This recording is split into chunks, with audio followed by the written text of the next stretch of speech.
Assalamualaikum warahmatullahi wabarakatuh. Waalaikumsalam warahmatullahi wabarakatuh.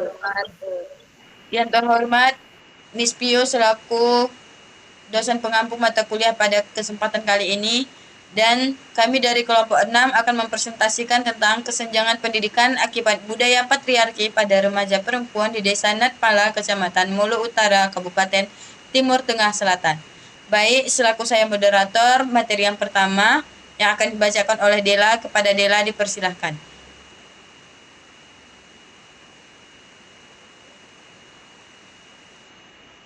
Baik, terima kasih kepada moderator. Saya akan melanjutkan membaca materi yang sudah kami diskusikan. Pendidikan merupakan pilar utama dalam pembangunan bangsa yang berkelanjutan. Dalam pembukaan Undang-Undang Dasar 1945 dan Pasal 31 Ayat 1, dinyatakan bahwa setiap warga negara berhak mendapatkan pendidikan. Pemerintah pun telah mengalokasikan anggaran besar sekitar 20% dari APBN untuk mendukung sektor pendidikan. Namun, realita di lapangan menunjukkan bahwa distribusi akses pendidikan belum merata, terutama di wilayah terpencil dan masyarakat yang masih sangat terikat pada sistem nilai tradisional. Salah satu persoalan yang mendasar yang masih menghantui dunia pendidikan di Indonesia yaitu kesenjangan gender, terutama di wilayah pedesaan yang masih kuat dipengaruhi oleh budaya patriarki. Budaya ini memonisikan laki-laki sebagai pemegang kekuasaan dan pengambil keputusan utama, sedangkan perempuan dipersepsikan hanya memiliki peran domestik.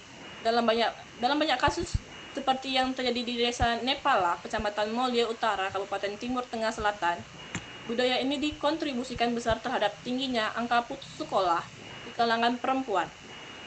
Desa Nepala menjadi contoh nyata bagaimana perempuan secara sistematis dirugikan dalam sistem pendidikan karena faktor budaya, ekonomi, sosial.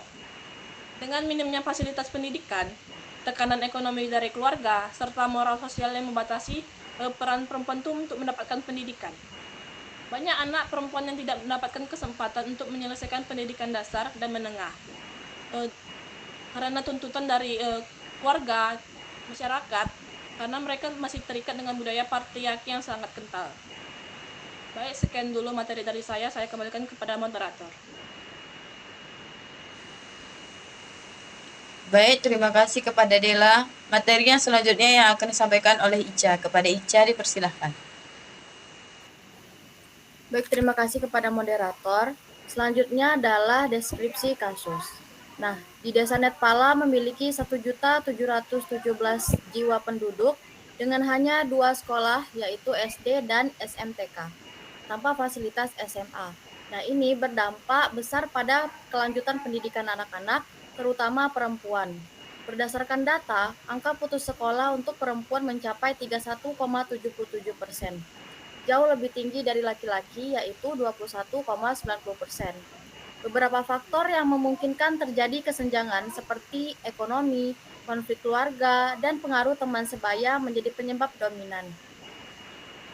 Selanjutnya adalah faktor ekonomi sebagai penyebab utama. Banyak anak perempuan itu berasal dari keluarga yang tidak mampu membiayai pendidikan lanjutan. Nah, dalam kondisi ini, orang tua lebih memilih menyekolahkan anak laki-laki. Selain itu, anak perempuan seringkali diarahkan untuk bekerja atau menikah muda sebagai solusi mengurangi beban ekonomi. Lingkungan keluarga juga berkontribusi. Salah satu informan mengatakan ia dilarang melanjutkan sekolah karena ketahuan pacaran. Nah, dalam kasus lain, orang tua menyuruh anak perempuan berhenti sekolah dan segera menikah. Perilaku ini mencerminkan nilai-nilai patriarki yang masih kuat dalam pola pikir masyarakat setempat. Pengaruh teman sebaya turut memperparah situasi. Ada anak perempuan yang meninggalkan sekolah karena diajak saudara sepupu untuk bekerja di luar kota. Pilihan ini diambil karena tawaran penghasilan langsung terasa lebih menggoda daripada harus menempuh pendidikan yang panjang dan tidak pasti hasilnya dalam waktu yang dekat. Terima kasih. Baik, terima kasih kepada Ica. Materi yang selanjutnya yang akan dibacakan oleh Isnaini. Kepada Isnaini dipersilahkan.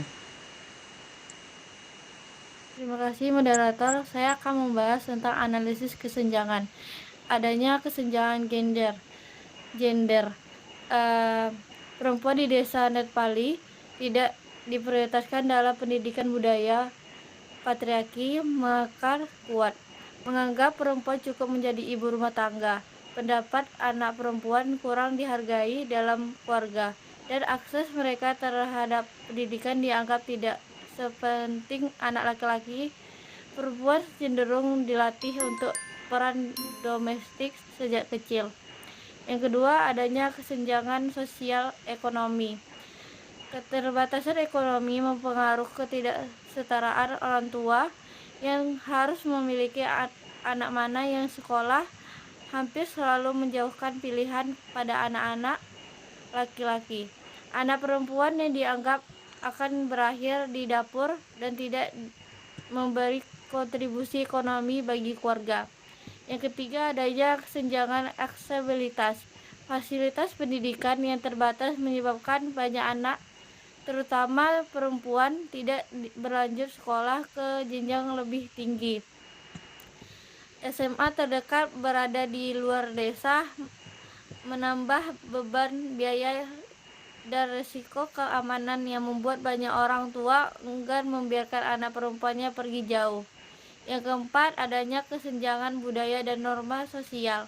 Norma budaya yang kaku mempersulitkan ruangan gerak perempuan yang menikah muda dianggap sebagai wujud kedesaan dan peran mereka terbatas dalam kerangka rumah tangga. Hal ini membatasi potensi perempuan untuk berkembang dan memutuskan masa depan sendiri. Sekian, terima kasih. Baik, terima kasih kepada Isna ini. Materi yang selanjutnya yang akan disampaikan oleh Manda. Kepada Manda dipersilakan. Baik, terima kasih moderator. Saya akan membahas tentang solusi dan rekomendasi. Yang pertama yaitu edukasi keluarga dan komunitas. Sosialisasi tentang kesetaraan gender dan pentingnya pendidikan perempuan perlu dilakukan secara rutin untuk melalui kegiatan desa, gereja, dan sekolah, ataupun tempat ibadah lainnya. Yang kedua, program bantuan pendidikan. Pemerintah daerah perlu mengalokasikan beasiswa khusus bagi anak perempuan yang berasal dari keluarga prasejahtera, termasuk bantuan transportasi dan tempat tinggal. Yang ketiga yaitu pendidikan non-formal dan pelatihan keterampilan. Program Kejar Paket C serta pelatihan vokasional berbasis keterampilan dapat menjadi alternatif bagi anak perempuan yang sudah putus sekolah agar tetap memiliki daya saing. Yang keempat, pembangunan fasilitas pendidikan.